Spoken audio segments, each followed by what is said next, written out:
কি বাবা, তুমি এসব কি বলছো? হ্যালো, রিল্যাক্স, ওখানে দাঁড়িয়ে থাকো। যাও, ওখানে দাঁড়িয়ে থাকো।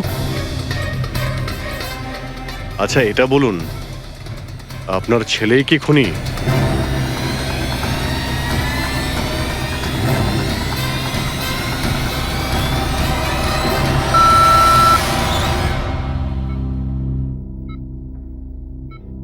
এখন তো শুধু আমিই আছি, কিন্তু আমি এই খুন করিনি। জ্ঞানবাবু, আচ্ছা জ্ঞানবাবু, রিনা খুনি?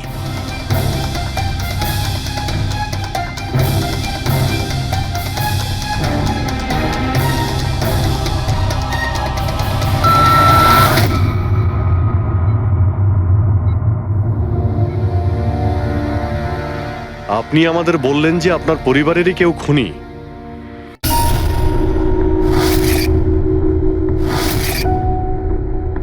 জ্ঞান স্যার, দেখুন আপনার পছন্দের ফুল আফ্রিকান ডেজি।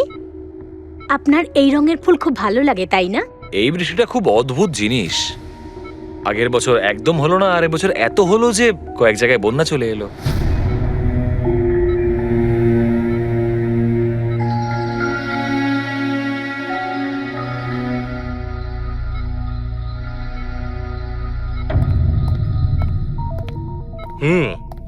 বাবা, তোমার এই স্টুডেন্টরা তাদের ভালোবাসায় তোমাকে বিগড়ে দিচ্ছে খালি, তাই না? তোমার তো খুব ভালোই লাগছে। জিজ্ঞাসা করা যাক, কি হলো বলো।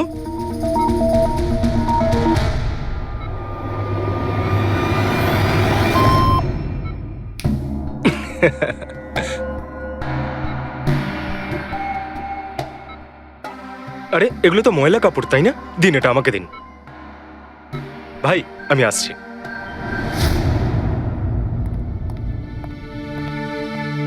স্যার এখন কেমন আছেন? ভালোই আছে, আর আগের থেকে বেটার রয়েছে। আর সেটা শুধুমাত্র তোমাদের জন্যই সম্ভব হয়েছে। যদি তোমরা এখানে রোজ না আসতে, তাহলে হয়তো উনি সুস্থ হতে পারতেন না। আরে দাদা, এভাবে বলো না। স্যার তো আমাদের কাছে মা বাবার থেকেও বড়। একদম ঠিক। আর আমরা জীবনে যা কিছু শিখেছি সবকিছু স্যারের জন্যই হয়েছে। হ্যাঁ, এইভাবে তোমরা যদি আমাদের পাশে এসে না দাঁড়াতে, হয়তো আমরা দুজন এইভাবে বাবার দেখাশোনা করে উঠতে পারতাম না।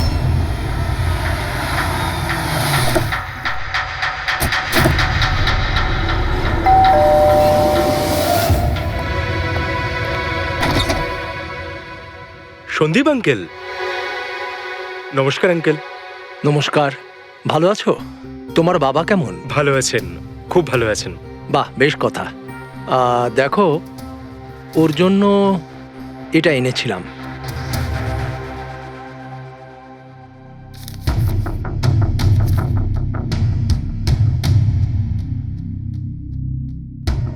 আঙ্কেল, 25 লাখ টাকার চেক? হ্যাঁ মা, আজ জ্ঞানদীপ ইনোভেশনস এর 5 বছর পূর্তি। সেটার উপহার ভাবতে পারো। আঙ্কেল সেটা ঠিক আছে, কিন্তু বাবা তো গত 2 বছর ধরে কোম্পানির জন্য কোনো কাজই করেনি। দেখো, কিছু সম্পর্ক এই সমস্ত কথাবার্তার অনেক ঊর্ধ্বে হয়। তোমার বাবা আর আমার বন্ধুত্ব অনেকটা এরকম। চলো জ্ঞানের সঙ্গে দেখা করি। বাবা, দেখো কে দেখা করতে এসেছেন। কেমন আছে আমার বন্ধু? আরে, আগে থেকে তো অনেক ফিট মনে হচ্ছে। যদি তোকে এত হ্যান্ডসাম লাগে, নার্স তোকে ভালোবেসে ফেলবে। শোনো প্লিজ, আমি তোমার বাবার সঙ্গে কিছু কথা বলতে চাই, if you don't mind. Sure uncle, যাওয়া যাক। হ্যাঁ হ্যাঁ, প্লিজ এসো সবাই। ওনার এই চেকটার জন্য আমাদের সত্যি খুব হেল্প হয়ে যাবে। হ্যাঁ, পাপার জন্য একটা অ্যাডভান্স বেড নিয়ে আসতে পারি, তাই না? হ্যাঁ, আরে স্যার, স্যার, স্যার কি হলো? স্যার কি হলো? লাইট অন্ধকার কেন এখানে? লাইট কি হলো? স্যার, কি হলো? সন্দীপ আঙ্কেল,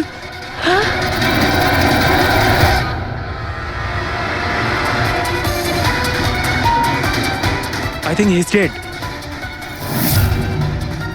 জ্ঞান স্যার, আপনি ঠিক আছেন তো? এই ছুরিটা ক্যান্সারের হাতে?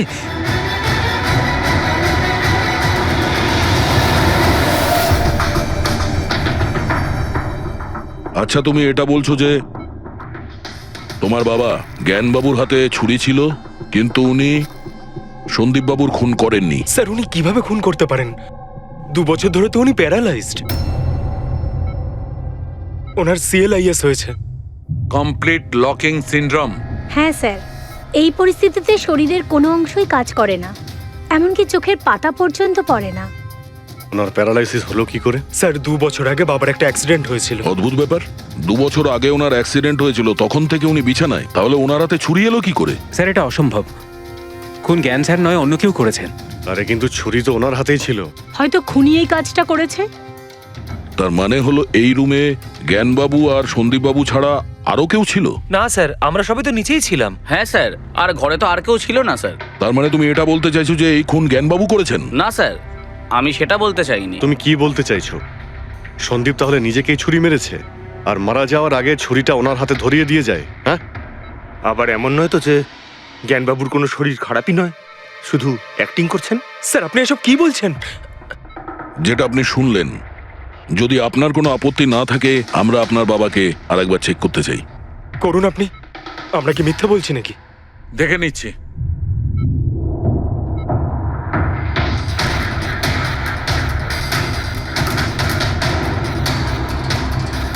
এনার তো পায়ের মাংসপেশিগুলো টোটাল অ্যাট্রোফিক হয়ে গেছে।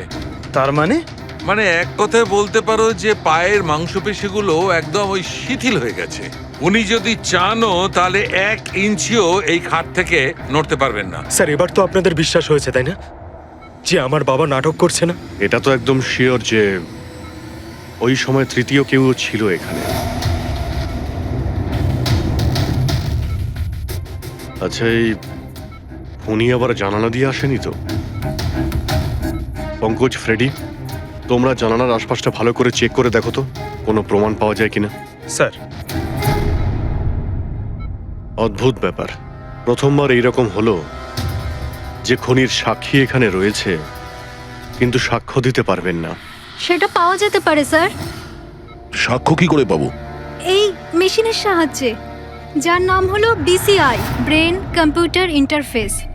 এই মেশিনটা প্যারালাইজড পেশেন্টদের অনুভবগুলোকে বুঝতে সাহায্য করে। অদ্ভুত ব্যাপার, এটা কি সম্ভব? নিশ্চয়ই সম্ভব স্যার। স্যার এই মেশিনটা রক্তের অক্সিজেন ফ্লোকে বুঝে নিয়ে পেশেন্টের অনুভবগুলোকে ব্যক্ত করে দেয়। একটু ভালো করে এক্সপ্লেন করো দেখি।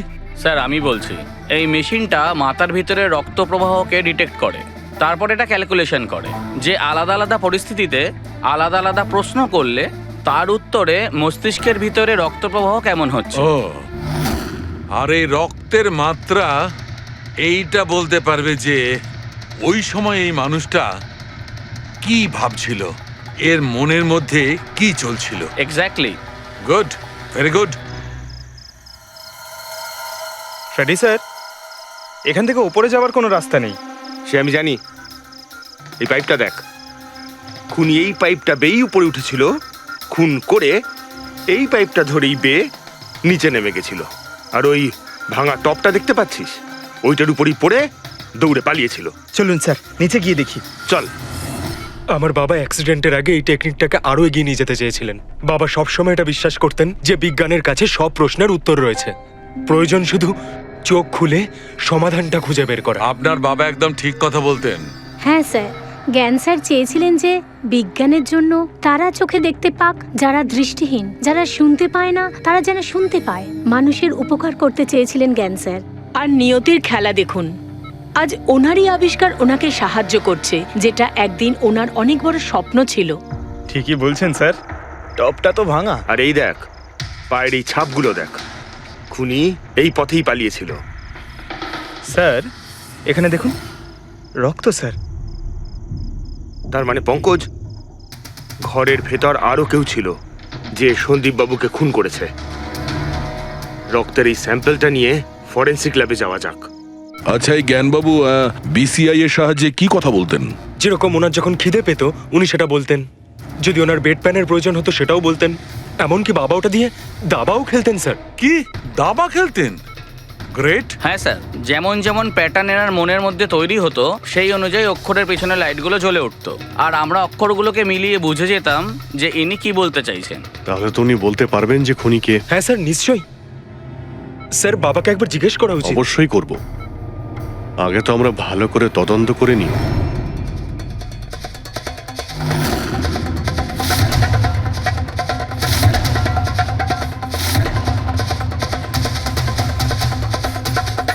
সারিকা, ছুরির মধ্যে কিছু পেলে?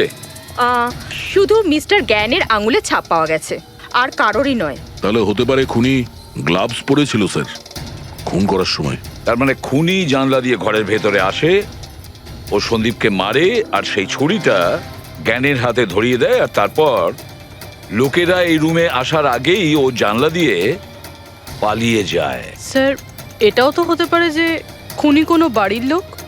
না পূর্বী, রুমে যতগুলো লোক ছিল স্যার, তাদের কারোর শরীরে এই চোট বা আঘাতের চিহ্ন ছিল না স্যার। আর ওই শুকিয়ে যাওয়া রক্ত, ওটা কোনো বাইরের লোক। একটা কথা বুঝতে পারছি না দয়া, যদি খুনি বাইরের লোক হয় তাহলে এটা কি করে জানলো যে সন্দীপ জ্ঞানের সঙ্গে দেখা করতে আসবে?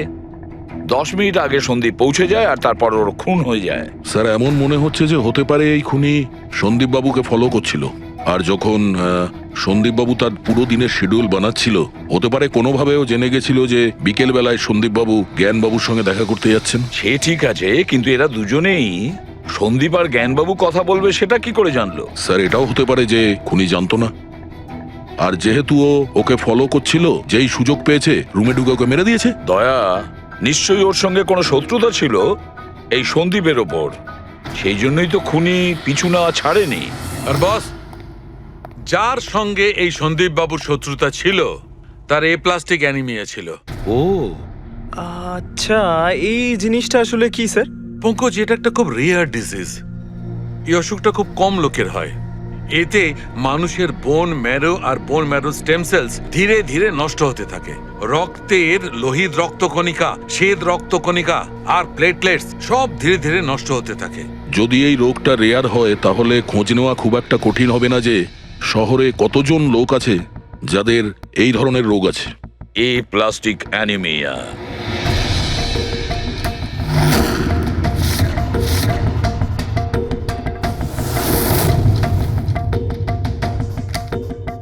হ্যাঁ দা, কিছু পেলে? হ্যাঁ স্যার, এই শহরে সব মিলিয়ে 45 জন লোক আছে যারা এই রেয়ার অসুখে ভুগছে স্যার। তাদের মধ্যে 16 জন তো দেশেই নেই। তার মানে বাকি রইল 29। তাদের মধ্যে 14 জন এমন লোক আছে যারা বয়স্ক, মানে উঁচু ব্যালকনি থেকে লাফাতে পারবে না। বাকি রইল 15। তাদের মধ্যে 7 জন বাচ্চা আছে যাদের বয়স 12 বছরের কম। তাহলে বাঁচলো 8 জন। হ্যাঁ স্যার, আর 8 জনের মধ্যে তো 4 জন এমন আছে স্যার যারা অনেক বেশি মোটা স্যার। এই দেখুন, ও এরা না ওই ব্যালকনিতে উঠতে পারে না লাফাতে পারে। অসম্ভব স্যার। তার মানে দয়া, আমাদের কাছে সাসপেক্ট 4 জন সাসপেক্ট। হ্যাঁ স্যার। নাম কি তাদের? স্যার লীলা, রমেশ, সুনীল আর হেমন্ত। নীলা, রমেশ, সুনীল আর হেমন্ত। রবি, স্যার, একটু দেখো তো আমাদের ক্রিমিনাল ডেটাবেসে কোনো পুরনো পাপি কিনা।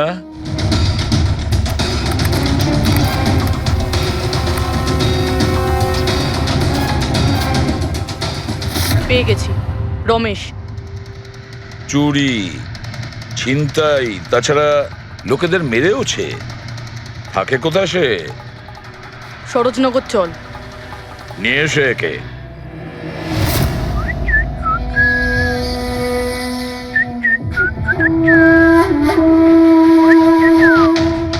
মালা, একটা ফুলের মালা আমাকেও একটু পরাও। আচ্ছা বলো, বিয়ে কবে করছো? বিয়ে? আর তোকে? আমার এতটাও খারাপ সময় আসেনি যে তোকে বিয়ে করতে হবে। কেন? তুই এতটাই খারাপ দেখতে যে তোর বাড়ির আয়না ভয় পেয়ে যায় তোকে দেখে। কিন্তু তোমার বাড়ির আয়না তোমার জন্য কবিতা বলে, এটা আমি খুব ভালো করে জানি। আরে, তোর হাতে আবার কি হলো? আরে কিছু না, শত্রুর সাথে যুদ্ধ করতে গেলে এরকম চোট লেগেই থাকে মালা দেবী। নাটক করিস না, বল কি হয়েছে? ব্যাপারটা এই যে আমি হেঁটে হেঁটে যাচ্ছিলাম, হঠাৎ করে দেখলাম একটা বুড়ি মহিলা রাস্তা পেরোনোর জন্য এগোচ্ছিল। তখনই উল্টো দিক থেকে একটা মোটরসাইকেল খুব জোরে, খুব স্পিডে, 100 স্পিডে ওর দিকেই এগোচ্ছিল। যখনই মোটরসাইকেল ওই বুড়ি মহিলাকে ধাক্কা মারতে যাচ্ছিল, মাঝখানে পৌঁছে গেলাম আমি, আর বাঁচিয়ে নিলাম ওকে। আচ্ছা, তুই এতটাই সাহসী? আমি কি কি ভালো পারি সে ব্যাপারে তো তুমি এখনো জানোই না। আচ্ছা বল, আর কি কি গুণ আছে তোর মধ্যে? আমার ভালো গুণগুলো হলো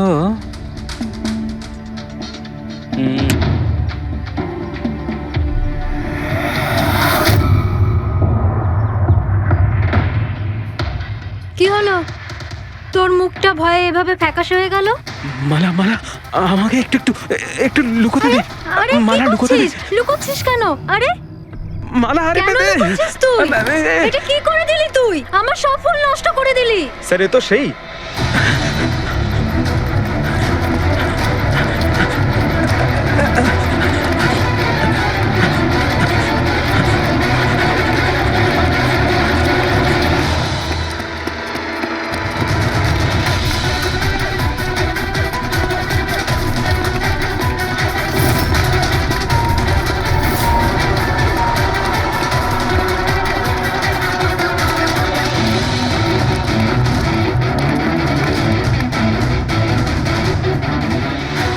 পালিয়ে গেছে মনে হয় স্যার।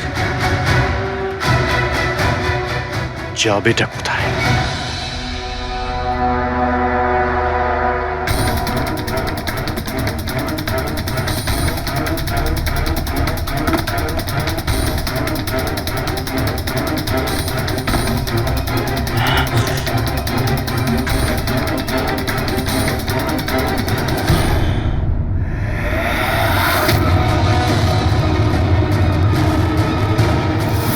আয় আয় আয়, তোরই বাড়ি এটা। দৌড়াচ্ছিস কোথায়? হ্যাঁ, সিআইডি থেকে পালানো তো সহজ নয়। আমার একটা গুণ আছে, যখন আমি রেগে যাই তখন অপরাধীর খারাপ সময় শুরু হয়ে যায়। এর তো খারাপ টাইম শুরু হয়ে গেছে স্যার। এসব কোথা থেকে নিয়ে এসেছিস? হ্যাঁ, আনিনি স্যার, নিজে বানিয়েছি। এই মেশিনটা তুই বানিয়েছিস? দেখে তো মনে হচ্ছে চাও ঠিক করে বানাতে পারিস না, মেশিন বানিয়েছিস। কোথা থেকে চুরি করেছিস? না স্যার, আমি চুরি করিনি। শুধু চুরি করিসনি, খুনও করেছিস তুই। খুন? কার sir? D117 MG road, Sundarnagar. এখানে গেছিলি তো তুই? তোর হাতে আঘাত লেগেছে না? তোর এই রক্ত আমরা ওখানে পেয়েছি। আমার ছিল না স্যার। তোরই ছিল। তুই যে হসপিটালে ট্রিটমেন্ট করিয়েছিলি সেখানেই ম্যাচ করে গেছে। মাঝার কোনো রাস্তা নেই? না, সোজা ফাঁসি। চুরির জন্য ফাঁসি দিয়ে দেবে? চুরি নয়, খুন। সন্দীপের খুন। না স্যার, আমি কোনো খুনই করিনি। আমি তো শুধু ওখানে চুরি করতে গেছিলাম। তুই একে খুন করিসনি? হে ভগবান, কি বিপদে পড়লাম। মায়ের দিব্যে বলছি স্যার, আমি কোনো খুন করিনি। আমি তো খবর পেয়েছিলাম যে ওখানে একটা লোক থাকে যার প্যারালাইসিস হয়ে গেছে। চুরি কোথায় করতে হবে সেটা ভালো করে জেনে নিয়ে আমি ওখানে শুধু চুরি করতে গেছিলাম। আমি ওখানে শুধু এই কারণেই গেছিলাম। আমি তোকে চিনিও না, কেন মারবো? কারণ সন্দীপ তোকে চুরি করার সময় দেখে ফেলে, তাই একটা অপরাধ লুকোতে গিয়ে আরেকটা করে ফেলেছিস। হ্যাঁ, এই কথাটা সত্যি স্যার যে আমি ওখানে গেছিলাম। আর সন্দীপ আমাকে দেখে চিৎকারও করেছিল। ওর চিৎকার শুনে আমি ভয় পেয়ে গিয়ে পালিয়ে এসেছিলাম। তাহলে তোর লাগলো কি করে? এটা যখন সন্দীপ চিৎকার করলো তখনই লাইট চলে গেছিল, আর অন্ধকারে আমি নিচে লাফালাম। ওই লাফাতে গিয়ে চোট লেগে গেছে। ওই রুমের মধ্যে তুই ছাড়া সেই সময় আর কেউ ছিল না। তুই খুন না করলে কে খুন করবে? না স্যার, আমি ছাড়া অন্য কেউ ছিল ওখানে। কে?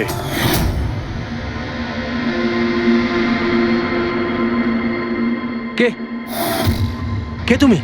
হ্যাঁ, অন্ধকারে মুখটা তো ঠিক দেখতে পাইনি, তবে ওর ঘড়িটা চকচক করছিল। ঘড়ি? সন্দীপ তো কোনো ঘড়ি পড়েছিল না। স্যারও মিথ্যে বলছে। কোনো মানুষ ছিল না, কোনো ঘড়ি ছিল না। কেউ ছিল কি ছিল না তার উত্তর তো ওই দিতে পারবে। জ্ঞান, উনি আজ কেমন আছেন? স্যার আগের থেকে বেটার, কিন্তু আজকে কিছু জিজ্ঞাসা করতে চান ওনাকে? শুরু করি। শিওর স্যার, কিন্তু আপনারা যা জিজ্ঞেস করতে চান একটু স্লোলি জিজ্ঞাসা করবেন স্যার, যাতে উনি আপনাদের এক একটা শব্দ বুঝতে পারেন স্যার। হ্যাঁ, জ্ঞানবাবু, এ রমেশ, এ একজন চোর। যে রাতে সন্দীপ বাবুর খুন হয়েছিল ও এখানে চুরি করতে এসেছিল। ও বলছে যে সেই রাতে এখানে অন্য কাউকে দেখেছিল।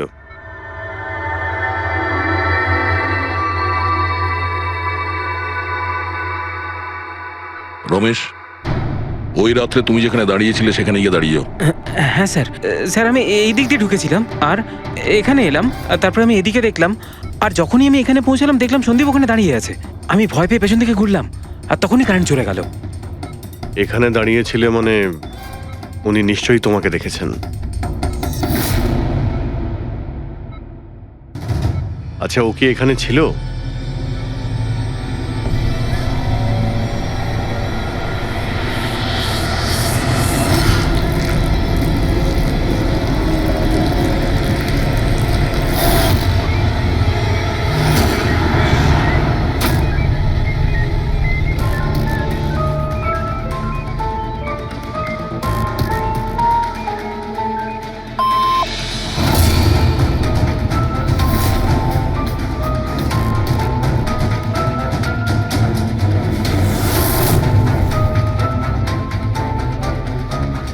আচ্ছা, রমেশই কি খুন করেছিল?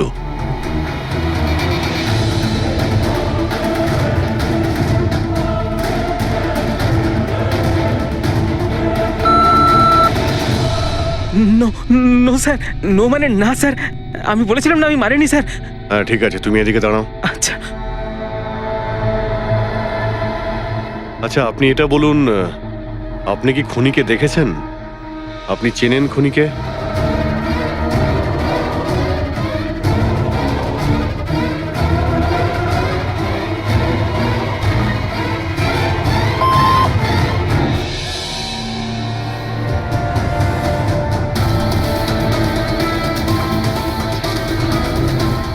আচ্ছা, খুনি এই মুহূর্তে এই রুমে আছে?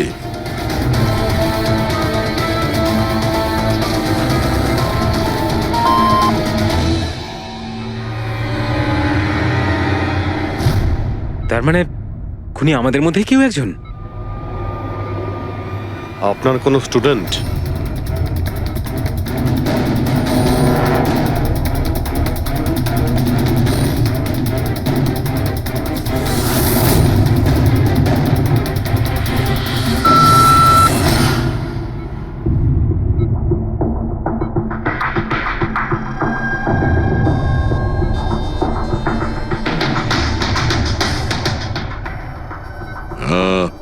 নার্স কিংবা ওয়ার্ড বয়? এসবের মধ্যে আপনারা আমাকে কেন টানছেন? আপনি যদি কিছু করেই না থাকেন, আপনি ভয় পাচ্ছেন কেন?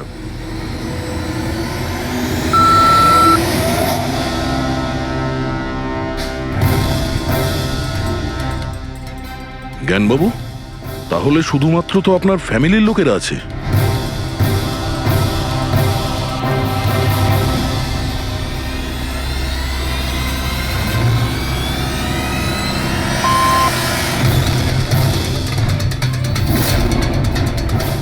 কি বাবা, তুমি এসব কি বলছো? হ্যালো, রিল্যাক্স, ওখানে দাঁড়িয়ে থাকো। যাও, ওখানে দাঁড়িয়ে থাকো। আচ্ছা, এটা বলুন, আপনার ছেলেই কি খুনি?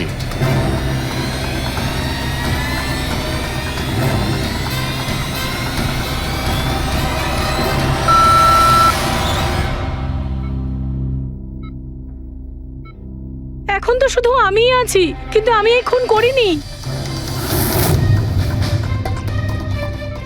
জ্ঞানবাবু, আচ্ছা জ্ঞানবাবু, রিনা খুনি?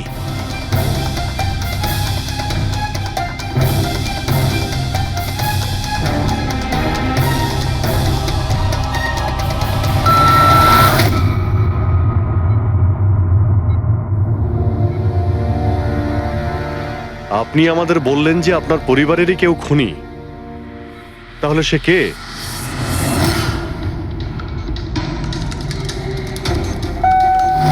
M M? আপনাদের মধ্যে কার নাম এম থেকে শুরু হয়? এম ই মি, মানে উনি? জ্ঞানবাবু, আপনি বলছেন যে খুন আপনি করেছেন?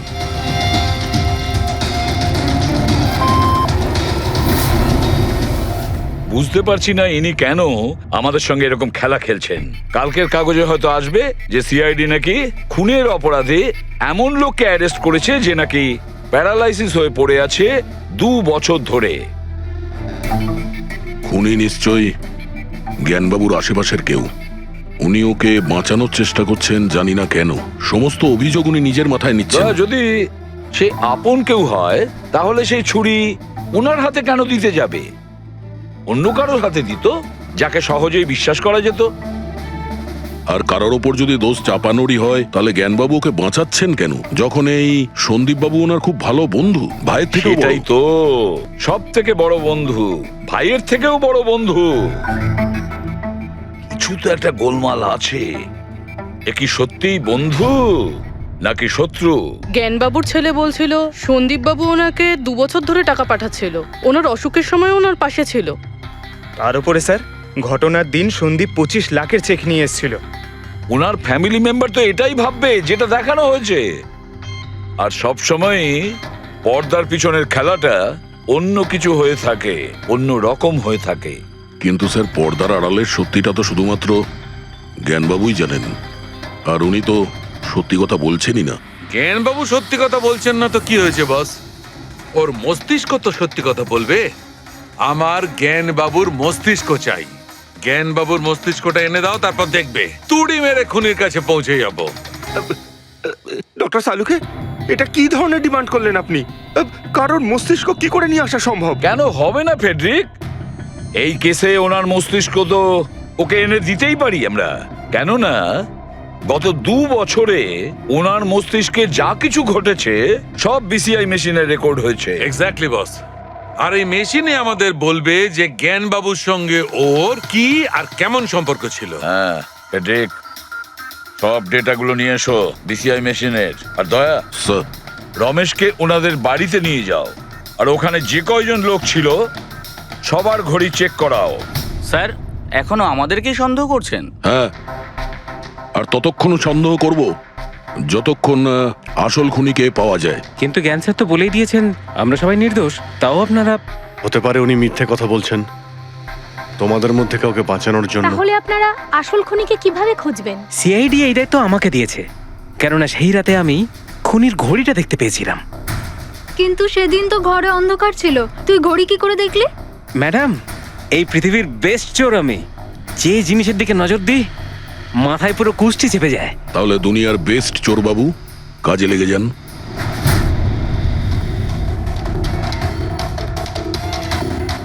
সস্তা, টেকসই, সুন্দর, 11,000 টাকা।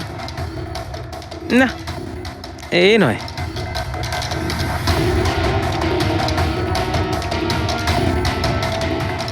না স্যার, আপনি একটু হাতটা দেখাবেন? এও নয়, এটা তো একেবারে বেকার। ও হ্যালো, বেকার এটা? 2 লাখ টাকা দাম। আরে ম্যাডাম, 2 লাখের ঘড়ির কপি, এটা ডুপ্লিকেট মাল। চোরবাজারে এর গোদাম আছে, 1500 টাকাতে আনিয়ে দেবো। হাতটা দেখি। হাত কেন কাঁপছে আপনার সকাল সকাল?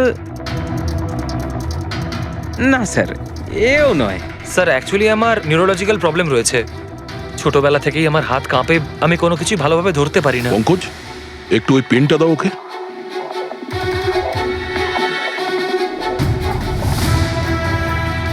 ঠিক করে ধরবেন আপনি। এ তো পেনটাও ধরতে পারছে না। স্যার অ্যাকচুয়ালি জ্ঞান স্যার আমার এই প্রবলেমটাই সলভ করতে চেয়েছিলেন। উনি এর সাথে রিলেটেড রিসার্চও করছিলেন, কিন্তু হয়তো ভাগ্যের সম্মতি ছিল না এতে। আর জ্ঞান স্যারের গাড়ির অ্যাক্সিডেন্ট হয়ে গেল। ভরসা রাখো, এর কোনো না কোনো চিকিৎসা তো হয়েই যাবে। তুমি দেখো বাকিদের ঘড়িগুলো। না স্যার, এদের মধ্যে কারোর ঘড়িই নয়। কারোর কাছেই নেই? হতে পারে খুনির কাছে 1-এর থেকে বেশি ঘড়ি আছে। ওই দিন ও যে ঘড়িটা পড়েছিল আজ ওটা পড়েনি। হায় ভগবান, আপনি এখনো সন্দেহ করছেন? পঙ্কজ, এই রমেশকে নিয়ে যাও। পৃথিবীতে যত ঘড়ি আছে, যত মডেলের রয়েছে, সবগুলো দেখাও ওকে। স্যার যত ঘড়ি আছে, যত মডেল আছে, সব? তবেই তো জানা যাবে খুনি কোন মডেলের ঘড়ি পড়েছিল। এক মিনিট, একটু এদিকে আয়, এদিকে আয়।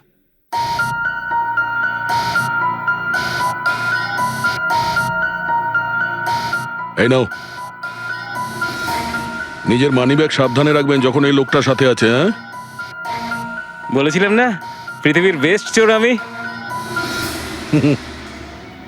আর দীপিকার ইয়াররিং আমার ইয়াররিংস? বার কর। স্যার আপনি এটাও দেখে ফেলেছেন? সিআইডি থেকে কিছু লুকোনো যায় না। হ্যাঁ, যা। আয় বেস্ট চোর, এদিকে আয়। আপনারা এটা বলুন যে এই জ্ঞানবাবু আর সন্দীপের মধ্যে কোনো কি প্রবলেম চলছিল? স্যার খুব ভালো সম্পর্ক ছিল। তাহলে জ্ঞানবাবু সন্দীপবাবুর খুনের অভিযোগ নিজের মাথায় নিলেন কেন? ওনাদের দুজনের ভেতরে কোনো টেনশন হয়েছিল? না স্যার, কোনো টেনশন তো ছিল না, কিন্তু একটা বিষয় নিয়ে তর্ক হচ্ছিল। অ্যাক্সিডেন্টের ঠিক আগে ওনার বিসিআই মেশিনটা একটা পয়েন্টে এসে আটকে গেছিল, আর কোনো রকম সলিউশনও পাওয়া যাচ্ছিল না। এই জন্য জ্ঞান স্যার সবসময় বিরক্ত থাকতেন আর খুব রাগও করতেন। হ্যাঁ স্যার, যখন সন্দীপ আঙ্কেল বাবাকে বলেছিলেন যে আপনি চিন্তা করবেন না, দেখবেন সব ঠিক হয়ে যাবে, তখন বাবা ওনার উপরও রেগে গেছিলেন। হ্যাঁ স্যার, এর জন্য হয়তো উনি জোরে গাড়ি চালাচ্ছিলেন আর অ্যাক্সিডেন্টটা হয়ে গেছে। এক মিনিট। যদি এই অ্যাক্সিডেন্টটা বিসিআই মেশিন তৈরি হওয়ার আগেই হয়েছিল, তাহলে এই বিসিআই মেশিনটা কাজ করছে কি করে? স্যার, সন্দীপ আঙ্কেল সেটা কমপ্লিট করেছিলেন। সন্দীপবাবু? কিন্তু উনি তো কোনো সায়েন্টিস্ট ছিলেনই না। হ্যাঁ, কিন্তু জানি না স্যার, সন্দীপ আঙ্কেল ওই মেশিনের সব সমস্যাগুলো ঠিক করে দিয়েছিলেন স্যার। আর বাবার অ্যাক্সিডেন্টের 1 মাস পরেই ওটা কাজ করতে শুরু করে দেয়, আর প্রজেক্টও সাকসেসফুল হয়েছে স্যার। অদ্ভুত ব্যাপার, এটা কি করে হতে পারে? একজন নন সায়েন্টিস্ট এরকম কমপ্লিকেটেড মেশিন কি করে চালু করতে পারে, যেটা ওনার মতো বৈজ্ঞানিকই শুরু করতে পারেননি? বোধহয় আন্দাজি করে ফেলেছিলেন।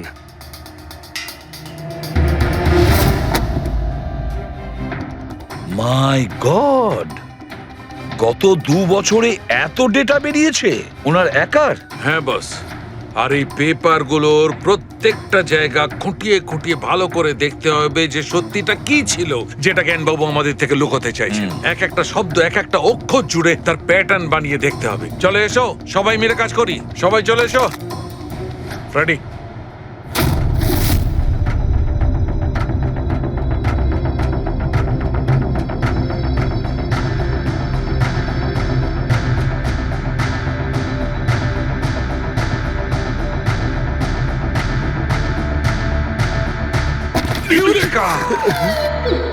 কি হলো স্যার, কি পেলেন? জানতে পারা গেছে যে আসলে ওই রহস্যটা কি, আর এই রহস্যে আছে একটা ভিলেন।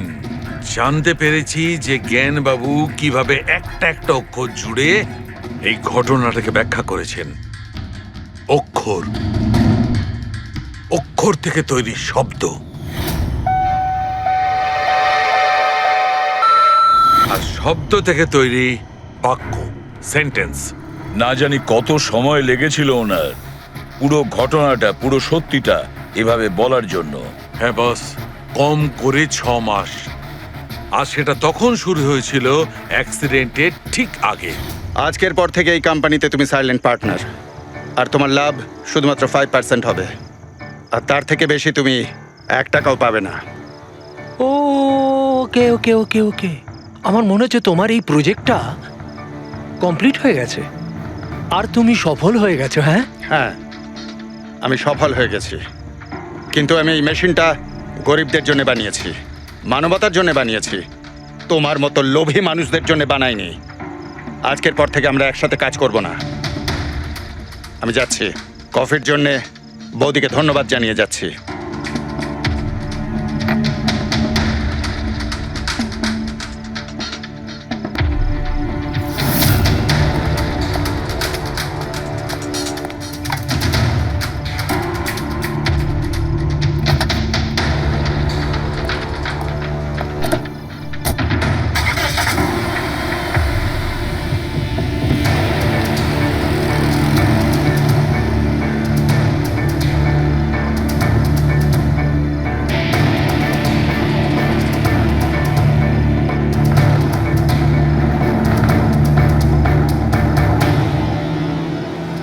এ কি হলো? হঠাৎ করে গাড়ি ব্রেক ধরছে না কেন? ব্রেক ছুঁয়ে কি হলো?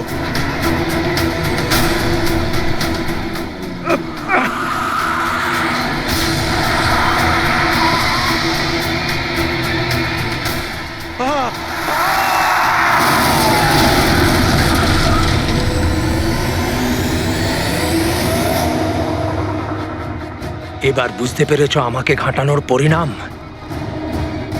আমাকে তুমি 5% দিতে যাচ্ছিলে, তাই না?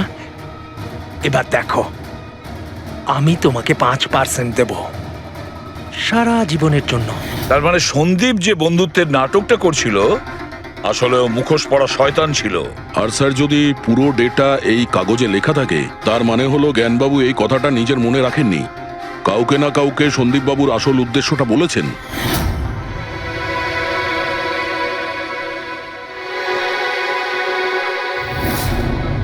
আর উনি এ ব্যাপারে যে বা যাকে সত্যিটা বলেছিলেন সেই হলো অপরাধী, সেই হলো সন্দীপের খুনি। কিন্তু স্যার, যদি খুনি জ্ঞানবাবুর হয়ে প্রতিশোধ নিতে চাইতো, তাহলে খুনি ছুরিটা জ্ঞানবাবুর হাতে কেন ধরালো? ওনাকে ফাঁসাতে চাইছিল? না পুরবী, আমার তো মনে হয় না। খুনি ওনাকে সান্ত্বনা দিতে চেয়েছিল, যে এটা বোঝাতে চেয়েছিল যে দেখুন, আমি আপনার হয়ে সন্দীপকে মেরে ফেলেছি, আপনার প্রতিশোধ আমি নিলাম। আর তাকে বাঁচানোর জন্য জ্ঞানবাবু পুরো অভিযোগ নিজের উপর নিয়ে নিয়েছেন। দয়া, খুনির কাছে পৌঁছানোর একটাই রাস্তা আছে, সেই ঘড়িটা, রিস্ট ওয়াচ, যেটা রমেশ দেখেছিল।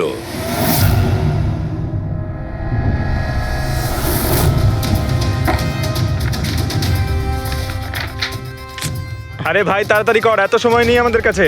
পঙ্কজ, আরে দেখছি তো কি আমি। হচ্ছে? স্যার, কি হলো রমেশ, মজা আসছে কি না? যথেষ্ট স্যার, আমি হাত জোড় করছি।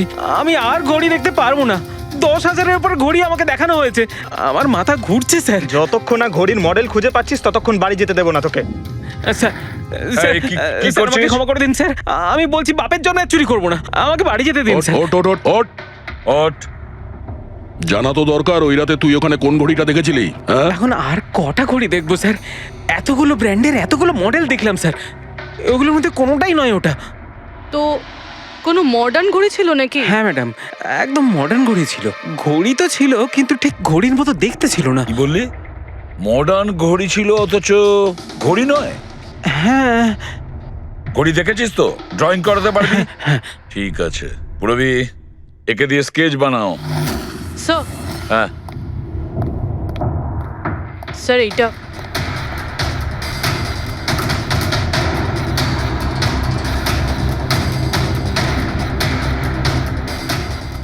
মাই গড, কি হলো? 1 মিনিট বস, একদম জ্যাকপট লেগে গেছে। রমেশ, এদিকে এসো। আগে মন দিয়ে দেখো, এই ঘড়িটাই ছিল। এটাই ছিল, একদম এটাই ছিল স্যার। এটা কিরকম ঘড়ি স্যার? চুরি করলে কত পয়সা পাবো? পয়সা নয়, টাকা পাবে, লাখ লাখ টাকা। এত দামি ঘড়ি এটা? ঘড়ি নয়, এটা স্যাটলা বলে একে, স্যাটলা। স্যাটলা? এবার খুনি কে সেটাও আমি বলতে পারি। কে এই খুনি? সে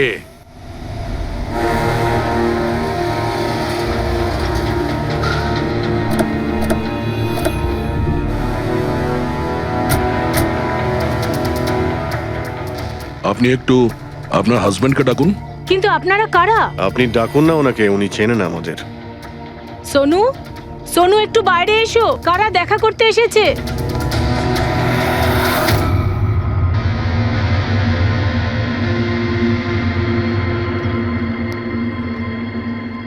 আপনারা এখানে? কি ব্যাপার? এমনি এখান দিয়ে যাচ্ছিলাম, তাই ভাবলাম যে দেখা করে যাই। আমি এরকম কথা আগেও শুনেছি। দেখা করে যাই না, তোমাকে গ্রেপ্তার করে নিয়ে যাই। গ্রেপ্তার? কিন্তু কিসের জন্য? আপনার স্বামী সন্দীপকে খুন করেছে। স্যার, আমি আপনাদেরকে বলেছিলাম তো, এই দেখুন, আমি ঠিক করে জলটাই খেতে পারি না, কারোর মার্ডার কি করে করব? খুন তো করেছো, আর তুমি এই হাত দিয়েই করেছো। কোথায় সেই সেটলা ওয়াচ? হ্যাঁ, ঘড়ি কোথায়? স্যার, আপনারা কোন ঘড়ির কথা বলছেন আমি কিচ্ছু জানি না। এক্ষুনি তুমি জানতে পারবে কোন ঘড়ির কথা বলছি। ফ্রেডি, পঙ্কজ, ঘরের তল্লাশি নাও। পঙ্কজ, উপরে যা, আমি বেডরুমটা দেখছি।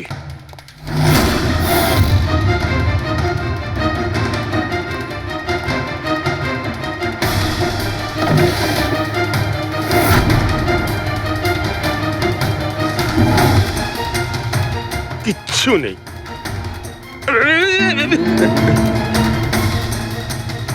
কি ফুটলো? স্যার,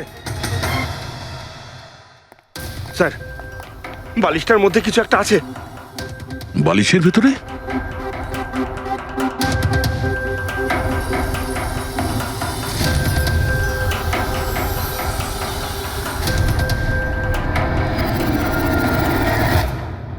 তাই তো, ঘড়ির মতো দেখতে। হ্যাঁ, এই ঘড়িটা কার? আর এই বালিশের ভেতরে কি করছে? আমি কি করে জানবো? যে দোকানদারের থেকে বালিশটা কিনেছিলাম তারই হবে। বড় এটা স্যার, আমি কারোর ঘড়ি কেন পড়তে যাবো স্যার? তুমি এটা পড়বে নাকি অ্যারেস্ট করবো আমরা?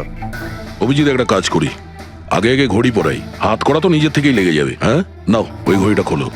স্যার,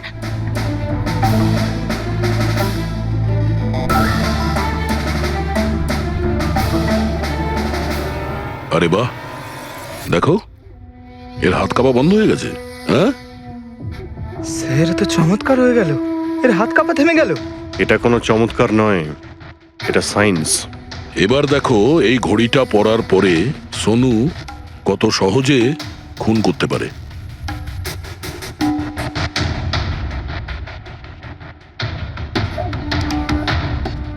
স্যার, কিন্তু এই ঘড়িটা কাজ করে কি করে? এটাকে সেটলা বলে পঙ্কজ। মোশন সেন্সর আর আর্টিফিশিয়াল ইন্টেলিজেন্স টেকনিক দিয়ে বানানো হয় এই ঘড়ি, কারণ ওর মতো যাদের এই রোগ আছে তাদের জন্য, মানে যাদের হাত কাঁপে। শুধু একটাই উদ্দেশ্য ছিল আমার, প্রতিশোধ আর প্রতিশোধ।